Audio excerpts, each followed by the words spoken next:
Keesokan harinya Tuhan Yesus memutuskan untuk berangkat ke Galilea. Ia bertemu dengan Filipus dan berkata kepadanya, "Ikutlah aku."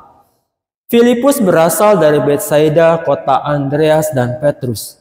Filipus menemui Natanael dan berkata kepadanya, "Kami telah menemukan Dia yang disebut oleh Musa dalam Taurat dan oleh nabi-nabi, yaitu Yesus anak Yusuf dari Nazaret." Kata Natanael kepadanya, "Mungkinkah sesuatu yang baik datang dari Nazaret?" Kata Filipus kepadanya, "Mari dan lihatlah." Yesus melihat Natanael datang kepadanya lalu berkata tentang dia, "Lihat, inilah seorang Israel sejati, tidak ada kepalsuan di dalamnya." Kata Natanael kepada Tuhan Yesus, "Bagaimana engkau mengenal aku?" Jawab Tuhan Yesus kepadanya, "Sebelum Filipus memanggil engkau, aku telah melihat engkau di bawah pohon ara." Kata Natanael kepada Tuhan Yesus, "Rabi, engkau anak Allah, engkau raja orang Israel." Tuhan Yesus berkata, "Apakah karena aku berkata kepadamu, aku melihat engkau di bawah pohon ara, maka engkau percaya? Engkau akan melihat hal-hal yang lebih besar daripada itu." Lalu kata Tuhan Yesus kepadanya, "Sesungguhnya aku berkata kepadamu, kamu akan melihat langit terbuka dan malaikat-malaikat Allah naik turun pada anak manusia." Demikianlah Injil Tuhan Yesus Kristus yang berbahagia setiap kita yang tidak hanya mendengarkan sabdanya tapi juga memeliharanya. Haleluya. Bapak Ibu selamat pagi. Hari ini Pendeta Susi khotbah di Pamitran, Pendeta Kuku khotbah di GKI Raman. Tuker mimbar gitu ceritanya. Ya, surat khotbah saya bisa dijawab. Bapak Ibu, tema kita adalah hidup bukan milik kita sendiri. Bapak Ibu, sudah menjadi rahasia umum bahwa kecenderungan manusia itu sukanya melibatkan diri dalam hal-hal yang menguntungkan dirinya. Kalau misalkan membawa kebahagiaan, membawa cuan gitu ya, kepentingannya terpenuhi, ya kita bisa ikut. Kita bisa lihat di partai-partai politik saat ini. Dulu yang berseberangan karena ada transaksi politik, maka akhirnya sekarang bisa koalisi. Yang koalisi, yang tadinya dulu dekat, sekarang bisa pecah untuk dapat kepentingannya yang baru. Oleh sebab itu saya setuju kalau dalam dunia politik itu Bapak Ibu, ada istilah tidak ada persahabatan yang abadi. Yang ada adalah kepentingan pribadi. Bapak Ibu setuju? Tidak ada persahabatan sejati dalam dunia politik. Yang ada adalah kepentingan. Iya. Kalau misalkan kepentingan saya terpenuhi, ya saya deket-deket lah. Tapi kalau kepentingan saya nanti suatu saat tidak terpenuhi, ngapain saya ikut? Saya tinggalkan. Ya. Kalau di gereja gitu nggak? Enggak ya, di gereja mah nggak ada kepentingan, nggak ada ambisi ya, itu bagus sekali. Nah, tapi Bapak Ibu, teks kita hari ini, dua bacaan kita hari ini itu mengajak kita untuk memiliki spiritualitas yang berbeda. Spiritualitas yang tidak mementingkan kepentingan kita sendiri. Tapi bagaimana kita bisa melihat kepentingan yang berbeda, kepentingan yang lebih luas. Nah, hari ini kita belajar dari teks 1 Samuel dulu, 1 Samuel pasal 3. Di situ berkisah tentang Tuhan memanggil Samuel sampai 3 kali. Ya, tadi Bapak Ibu sudah lihat ya, Samuel. Tapi kemudian Imam Eli mengatakan, "Aku tidak memanggil engkau, anakku, tidurlah kembali." Sampai 3 kali. Dan Samuel mendengarkan Tuhan. Ya, untuk pertama kalinya di situ dia ketemu Tuhan untuk pertama kalinya. Setelah panggilan yang ketiga. Lalu Tuhan bilang, "Ketahuilah Samuel, aku akan melakukan sesuatu di Israel. Sebab telah kuberitahukan kepada Eli bahwa aku akan menghukum keluarganya untuk selama-lamanya." Kenapa? Karena anak-anaknya Imam Eli, yaitu Hofni dan Pinehas, suka ngambil persembahan kurban. Ya, itu perbuatan yang sangat-sangat melukai hati Tuhan. Dan akhirnya menghukum Imam Eli dan keluarganya. Nah, singkat cerita, Bapak Ibu, dari situ kemudian umat Israel tahu. Ya, ketika Samuel sudah didatangi oleh Tuhan dan Tuhan bicara kepada, ternyata Tuhan mampu menunjuk seorang muda, bahkan seorang anak kecil, ya untuk menjadi nabi. Ya, Nah, disitulah Bapak Ibu kemudian kita kenal Samuel, yang adalah seorang nabi besar, di mana dialah yang mengurapi dua raja pertama bangsa Israel, yaitu Saul dan Daud. Ya, itu kisah pemanggilan Samuel dalam bacaan yang pertama. Tapi pertanyaannya kemudian, bagaimana sih sebenarnya kisah masa lalu Samuel? Kita coba flashback nih ke sekolah minggu. Bagaimana sih kisah Samuel bisa dipanggil oleh Tuhan? Masa lalunya bagaimana? Bapak Ibu, Samuel itu punya seorang ayah namanya Bapak Elkana. Ya, Elkana punya 2 istri. Ya, zaman dulu ya ini ya, jangan yang sekarang ya. Namanya Hana dan Penina. Nah, Hana ini sering disakiti oleh Penina. Kenapa? Karena Penina punya anak, istri mudanya. Tetapi Hana tidak punya anak. Oleh sebab itu setiap datang ke rumah Tuhan untuk mengucap syukur, Penina sering ngece. Ya, sering merendahkan. Oh, si mandul, kira-kira gitu ya. Dan itu setiap tahun terjadi, membuat Hana sakit hati. Ya, membuat Hana pedih sekali hatinya. Oleh sebab itu, pada suatu kali dia memberanikan diri datang ke rumah Tuhan dan ketemu Imam Eli. Nah, disitulah kemudian Hana berkata kepada Tuhan, "Ya Tuhan, jika Engkau memperhatikan pedihnya hatiku, jika Engkau memperhatikan sakitnya hatiku, perhatikanlah hamba-Mu, berikanlah kepada hamba-Mu ini seorang anak laki-laki. Kalau Tuhan kasih aku seorang anak laki-laki, itu bukan untuk aku." Ya, kata Hana kepada Tuhan di rumahnya, "Aku akan berikan lagi itu kepada Tuhan. Ya, tapi jangan sampai aku terus disakiti oleh madunya, ya, yaitu istri mudanya dari Bapak Elkana." Tuhan mengabulkan. Tuhan mengabulkan permintaan Hana. Dan Hana pun menepati nazarnya.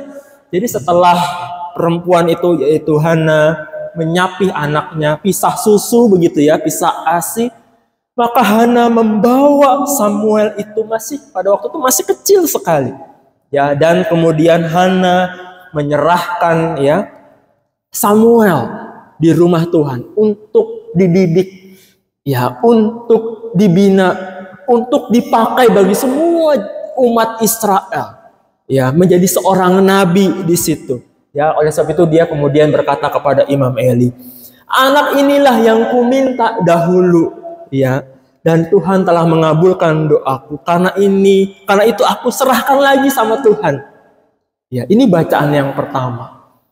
Sebuah spiritualitas yang mau mencoba mengingatkan kita bahwa hidup itu bukan untuk kepentingan diri kita sendiri.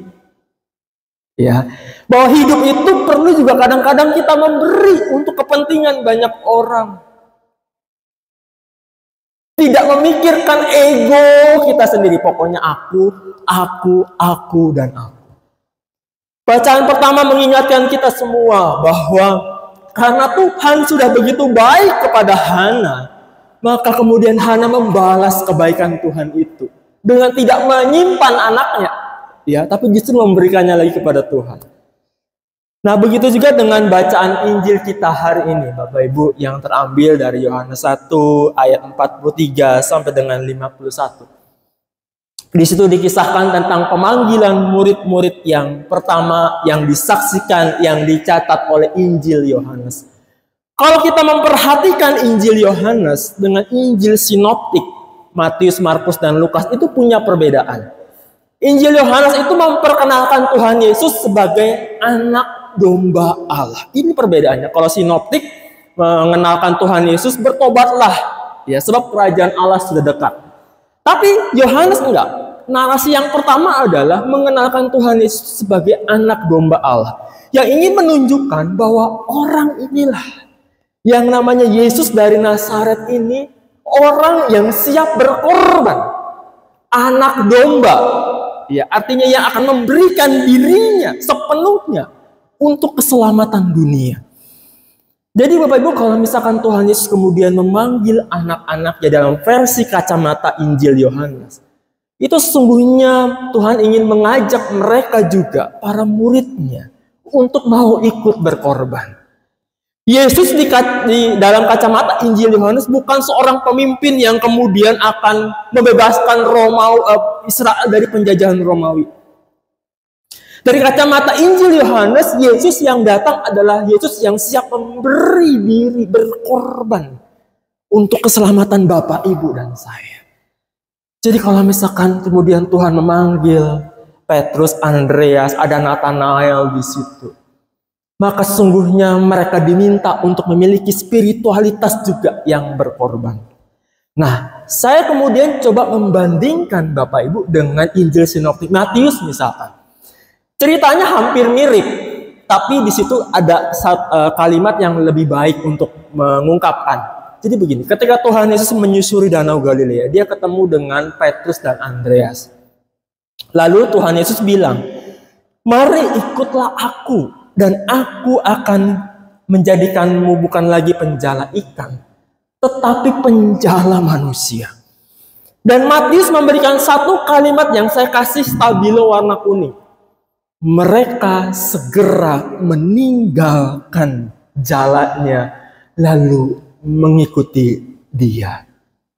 Mereka segera meninggalkan jalannya, meninggalkan pekerjaan utamanya, meninggalkan penghasilan utamanya untuk mengikut Tuhan. Dan ini bukan satu pekerjaan yang mudah.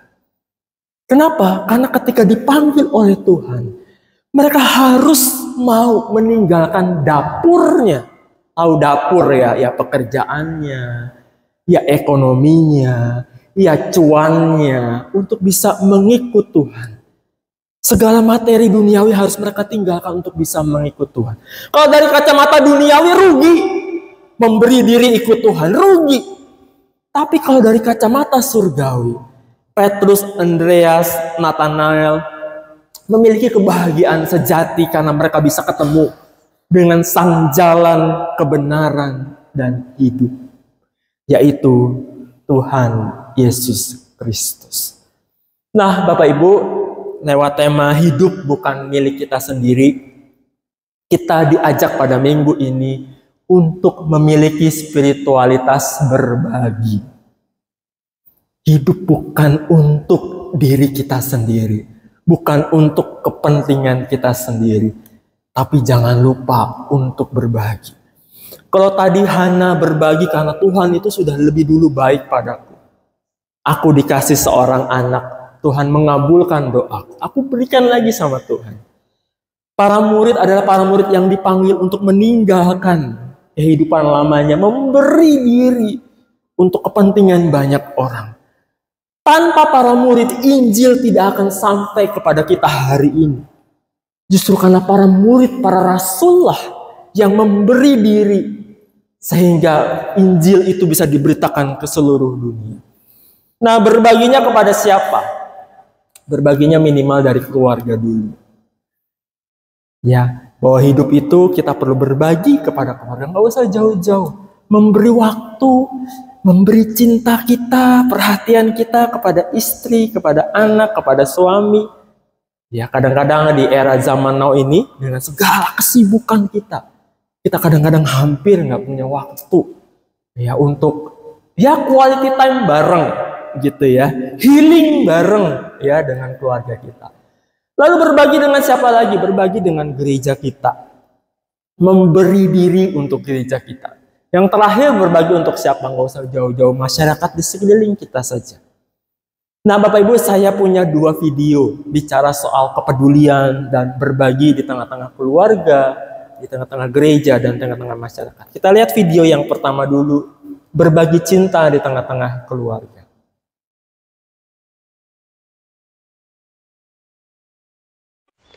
Okay.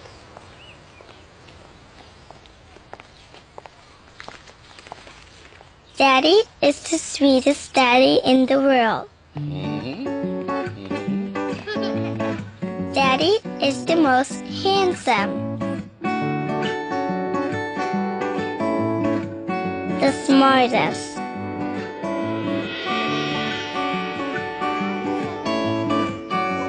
the most clever, the kindest,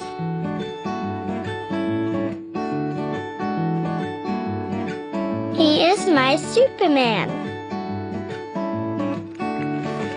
Daddy wants me to do well at school. Daddy is just great, but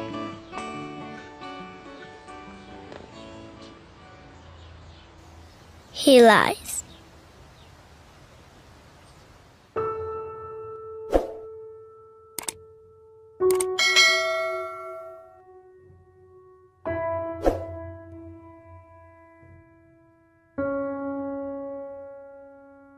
He lies about having a job.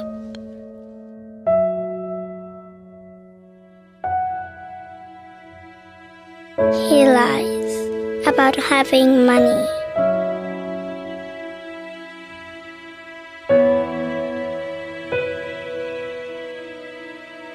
He lies that he's not tired.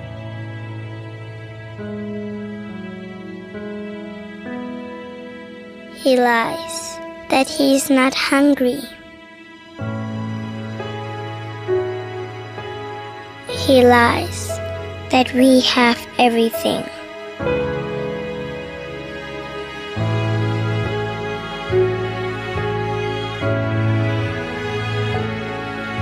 He lies about his happiness.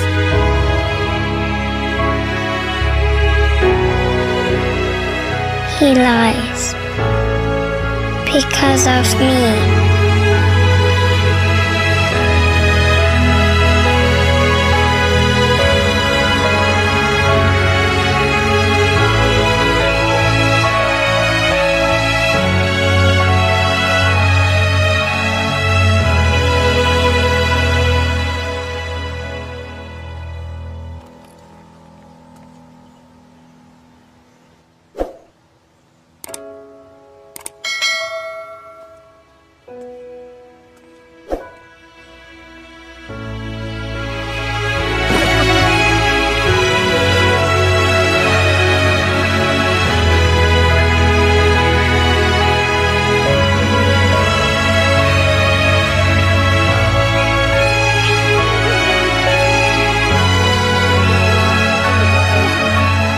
Ya, berbagi di tengah-tengah keluarga. Berbagi apa? Berbagi waktu, berbagi diri, bukan cuma ada di tengah-tengah keluarga tapi kita hadir. Ya, kenapa sang ayah bisa begitu bekerja keras? Karena dia begitu mencintai putrinya. Itulah yang menjadi sumber kekuatan. Saya mengingatkan kita juga untuk tidak lupa akan cinta pertama-tama kita kepada istri, kepada suami. Cinta pertama kita kepada ayah, kepada mama kita. Supaya kita juga bisa punya waktu.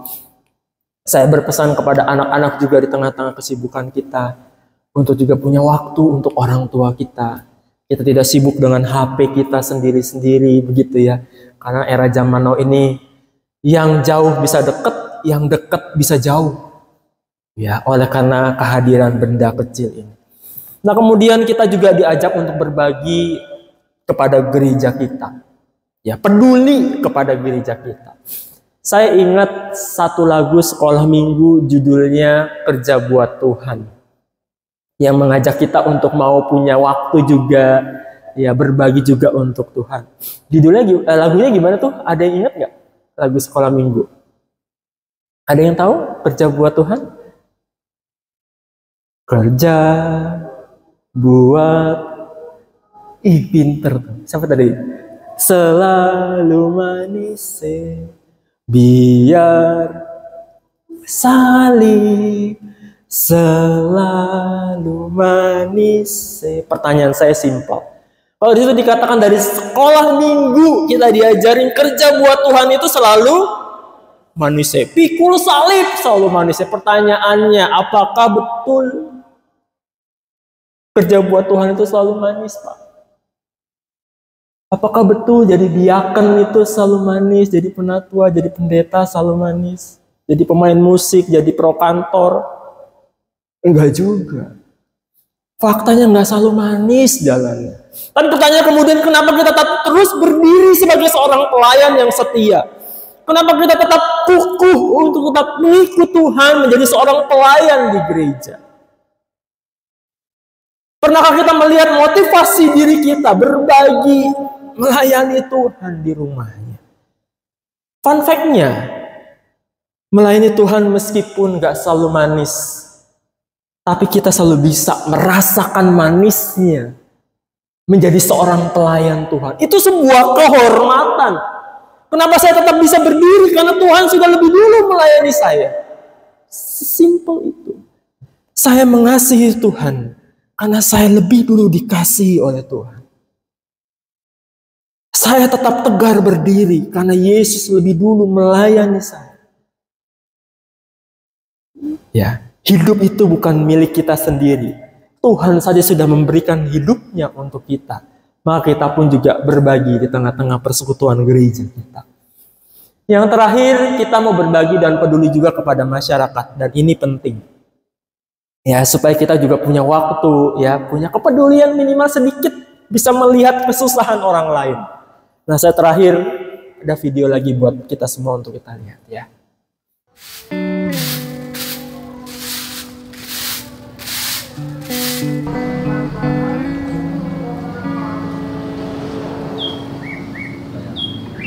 Terima kasih, Pak.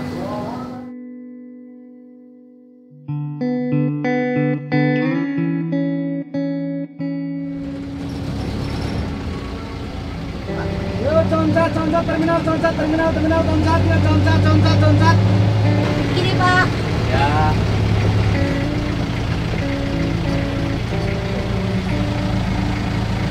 Aduh, uangnya nggak ada ya, Pak. Nah, gimana? Cari dulu, Pak. Ini untuk setoran ini nanti juragan ini gimana ini? Uangnya hilang, Pak. Udah Pak, pakai ini aja Pak. Makasih, Pak ya. Oh ya, sama-sama. Aduh, makasih ya, Pak. Ya, sama-sama. Mari, Pak. Mari.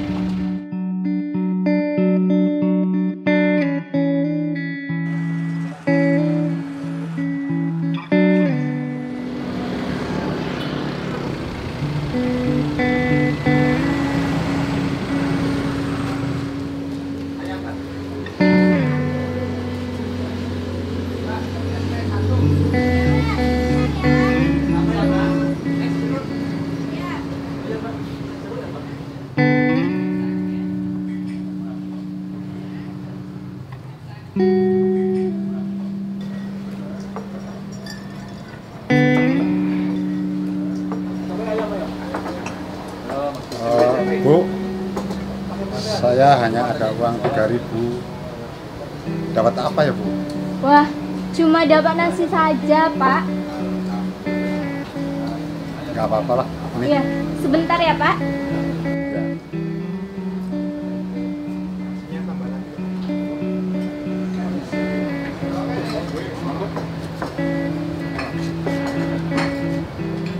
Ayamnya enak tuh. Apalagi digeprek Mas. Enak ya? Yang ini enak banget. Enak banget ya? Ya, kalau saya masih belum berani sih pedasnya itu, Pak. Pak, silakan dimakan. Oh ya, terima kasih. Iya.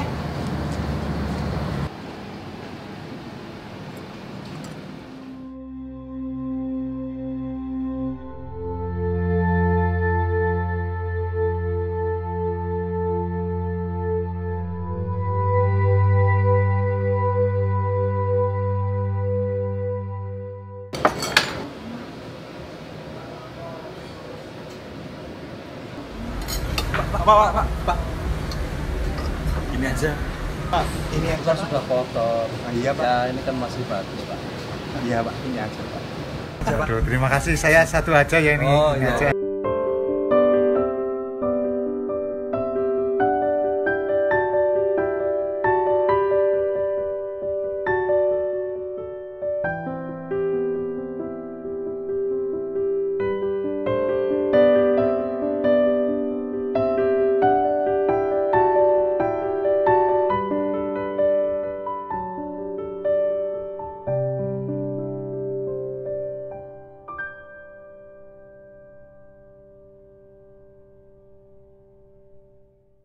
Bapak Ibu percaya nggak?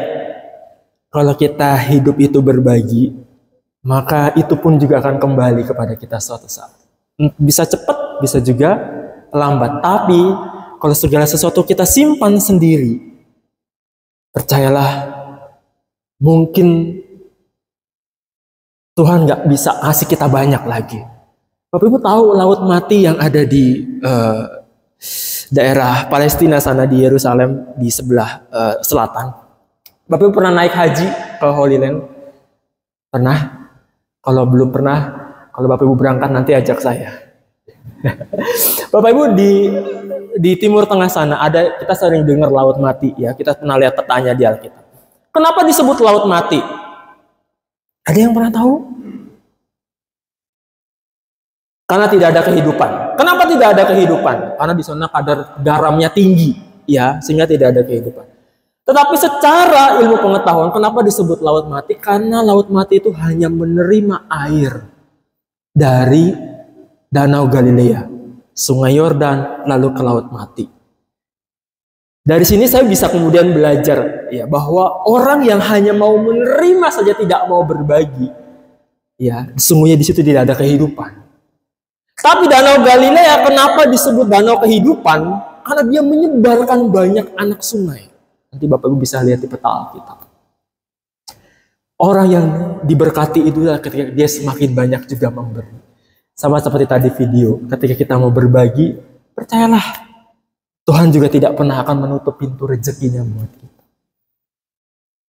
Selamat memiliki kepedulian, selamat berbagi, selamat berbagi cinta di tengah-tengah keluarga, di tengah-tengah gereja, dan di tengah-tengah lingkungan kita.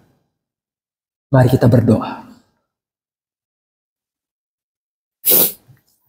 Tuhan Yesus yang baik, di tengah-tengah dunia saat ini yang mementingkan ego sendiri, kami diajak pada minggu ini untuk memiliki kepedulian, untuk peka melihat keadaan di sekitar kami.